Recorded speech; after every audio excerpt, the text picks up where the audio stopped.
traditional market versus the recreational market or the legal market. So the conversations I see around this is very interesting. A lot of people will be like, oh, you should just go to the dispo and pick up what you're trying to get. To a certain degree. See, for me personally, I don't see there anything wrong with the traditional market.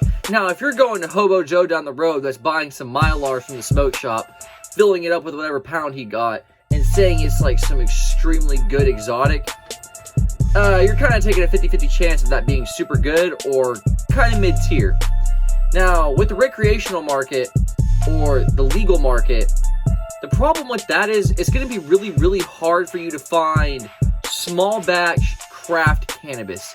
There's a few boutique brands out there, like you have your Super Dopes and you have stuff like that, but then you also have like your Cookies, your Stizzies, your, I love 710 Labs, but I gotta put them in this, your 710 Labs. Like, they're more larger scale mass produced genetics versus small batch exclusive genetics. So where I land on this is, should you be buying pins on the black or on the traditional market? Maybe not, unless they're solventless.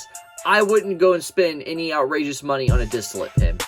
Now, in the recreational market, if you wanted to get pins, it's actually not that bad to go get a pins because you can get them pretty cheap from the dispo. The question of safety comes into play when talking about the traditional market.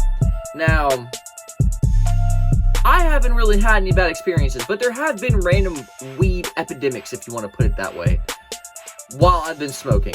So, like, there's been the dank vapes. There's been, sadly, what's going on right now, the freaking dyed colored moon rock. All these colored moon rocks and all this fucking stupid shit that's on the traditional market is very sketch. But there's a lot of great shit on the traditional market. Some of my favorite rosin isn't mass produced in a recreational dispensary.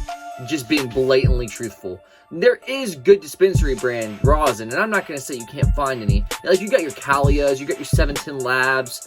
There's a whole long list of people who do make good rosin on the recreational market. But I personally prefer the traditional market for that. Now, there's downsides and to the traditional market, like I was saying, with the snowballs, the dye buzz, the fucking contaminated vapes. There's a lot of bullshit on there, but there's also really good stuff. Really what it comes down to is you need to know your plug and you need to know the person you're actually purchasing the stuff from. Because at the end of the day, most of the time, people who are trying to sell you something are trying to do just that. Sell you something. Like, they don't really care if it's the most top quality product they've ever, like, seen. They're going to push it on you because they need to flip that pack. Where the dispensary can do this as well. Where they'll be like, what are you smoking on? And if they know they have something that's like close to expiration or isn't quite moving, they might try to motivate you to pick up that item instead of the most super heavy shit. But a lot of the time they're going to try to get you to spend the most money as well and get you the nicer stuff, but you'll end up broke. So they're really similar, honestly. The recreational and the traditional market are really similar. If you're in this place where you can go to the dispensary, I say if you're not plugged in with the right people and you don't have access to super nice shit on the traditional market, maybe go to the recreational one. Because at least you'll know what you're getting isn't necessarily contaminated or bullshit. Not to say that certain dispensaries aren't faking their lab reports, because they most definitely have. But at the end of the day, what you want to do is on you.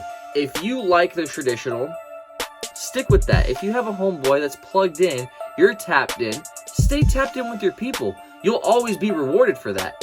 Going to the dispensary and stuff is just a nice convenience a lot of the time. Like, honestly, like when I land in California for PuffCon, I'm going to the dispo just to pick up some rosin. Like, it's convenient. But is it better than traditional? I don't personally think so. Traditional has some bullshit. The recreational has some bullshit. You gotta pick which one you gotta pick your poison, basically. Do you prefer traditional or do you prefer recreational? I'm going traditional in this case. Have had great dispensary items. Had even better stuff on the traditional market. So let me know what you guys think about this. So put your comments down below. I think we can sneak a little Rippington City real quick. So just give your boy a second.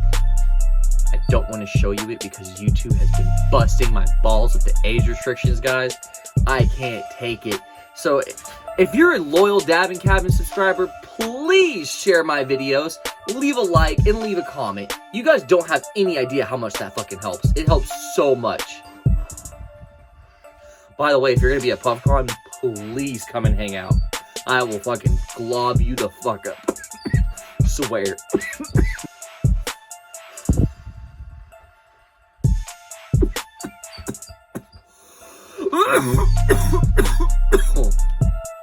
Until next time, guys. Peace.